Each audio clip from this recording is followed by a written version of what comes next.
Halo Mak, saya dekat GST Hardware ni. Saya nak beli water jet dengan car wash. Okey Mak.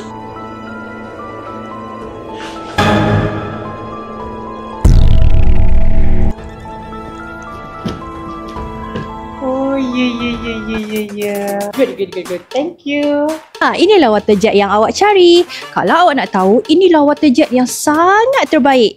Dia adalah teknologi daripada Germany, made in Germany. And then, dia didatangkan dengan beberapa accessories.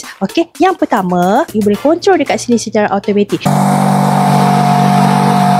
Kemudian, dia didatangkan dengan 100% powerful dirt blaster nozzle. Sesuai untuk cuci lantai, untuk cuci longkang, dinding dan juga lumpur-lumpur ataupun lumuk-lumuk yang tebal. Kalau untuk cuci kereta, sesuai dengan Vario Power Jet Diesel. Yang ini dia ada dua function lah. Satu hard dan juga satu soft. Kalau untuk rim kereta, cik boleh guna yang hard. Kalau untuk body kereta, cik boleh guna yang soft. So, dia 2 in 1. So, kereta awak go kilat.